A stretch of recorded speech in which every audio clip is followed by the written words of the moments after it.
Hi, this is Matt with LSAT Cracked. We're going to be doing a lesson now on must-be-true question stems, the first one in our coverage of the family of what we're calling inference-style question stems. The question stem is going to say something like, if everything you just read is true, which one of the following answer choices must be true? Now that's functionally equivalent to you imagining taking answer choice C, let's say, sliding it in and asking, is that a valid conclusion? Is that a must-be-true claim? Here's the beauty of these question stems. There's really only one of two possibilities. Either they're going to give you a strong claim, all alligators are boisterous, A arrow B, right? Or they're going to give you a relatively weak claim. Now those are really the only two possibilities. Now, when you think about it, if a claim is very strong, right, it needs to be supported by other strong premises, other strong facts. So if you're trying to arrive at A arrow C, think about how few different ways that's actually possible to support. They could do A arrow B, B arrow C as facts. Okay, transitive link, A arrow C. Or they could tell you, if not C, then not A. Now it's the contrapositive, A arrow C. There are not that many ways for them to support in the stimulus a strong claim being made by one of the answer choices. Or another slight variant of that is a very specific answer choice. Maybe you had a general claim that was true, and now when they make a very specific claim, it just goes back to the same skills that we've already been working on in argument evaluation.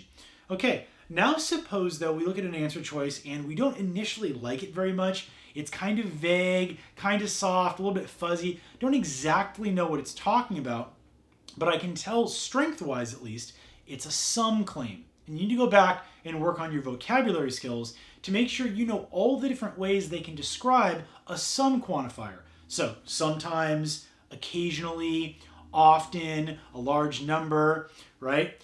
Some of them sound strong, but when you really think about it, it's not saying all the time. It's not even saying most of the time. They all sort of collapse down into some of the time. That's a very easy claim to have been supported by the information above. If I want to say at least one person involved in professional sports cheats, all I need to do is have a single example somewhere in the stimulus where someone who was involved with sports in some manner cheated. That's it. It's extremely easy. A single occurrence or a few different occurrences will never support an all claim, right? Unless we literally defined those guys were like the only universe of possible participants. But in general, if something happens once or occasionally, that's only going to be able to support a sum claim.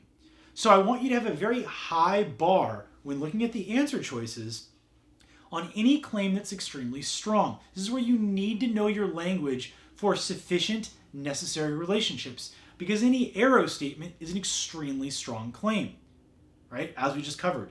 However, if it's more vague, if it's a relatively soft, or this occasionally happens, or this is possible, or this might be the case, or we can't conclusively get rid of this possibility, right? Anything where it's just saying, hey, this might be the case, any of those soft sum claims make excellent candidate answer choices because you only needed to have shown one instance of it happening in the stimulus.